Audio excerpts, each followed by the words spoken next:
welcome to the Herald Review Newsroom. I'm Pascal Albright, Journalist Product Manager for the Sierra Vista Herald Review.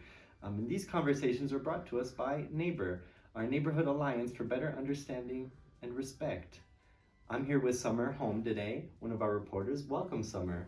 I'd like to start off with, why don't you start off by telling us a little bit about what reporting you do and what you're working on right now. Fantastic. Well, thank you for having me, Pascal. So I primarily cover education in Cochise County. So that's everything from school funding to your more breaking news when it comes to the pandemic and anything else that's going on in that area. But additionally, into schools, I also do a little bit of court reporting here and there, a few human interest stories, but my primary focus is education in the county. Oh, awesome. Are you working on any stories right now that are sparking your interest? Yes, indeed. So currently at the moment, our local school district here in Sierra Vista is getting new scoreboards. There are new AIA requirements that are coming out here shortly, and they need to have some upgrades to their scoreboards to include shot clocks in order to be compliant with those AIA regulations. So that will be happening here shortly. In addition, the statewide assessments are coming up. Usually the Arizona Department of Education releases those in the spring.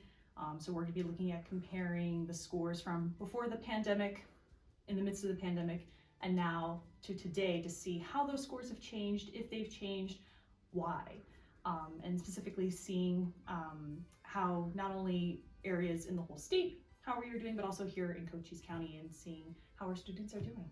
That's some wonderful reporting. Thank you, Summer. What kind of sparked your interest in journalism and how'd you get started in reporting? That's a very good question. I've always loved storytelling ever since I was little. And specifically, I've loved storytelling in the medium of writing. I've always written short stories growing up as a kid, and that's transferred throughout into my late teens and now that I'm in my 20s. So reporting was really an ideal career choice for me because I do get the chance to explore the creative side of writing. There's a little bit of freedom to use that.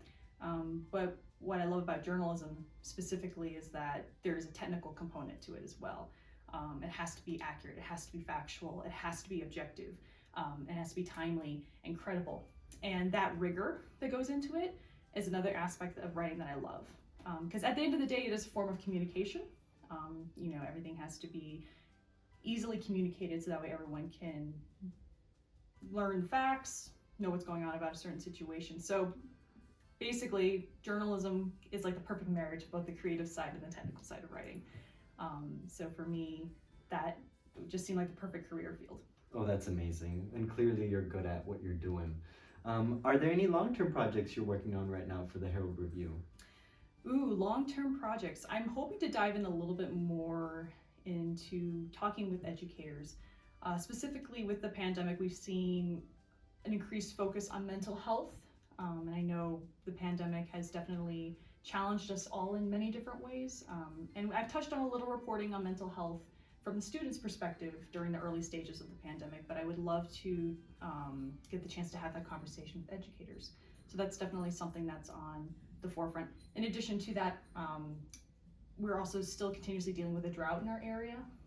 And that's something that I've had an interest in covering and speaking to our local fire agencies and prevention agencies to see about what our plans are moving forward to deal with that as well. So those are kind of the two main things that are on the back burner, but other than that, we'll just have to wait and see.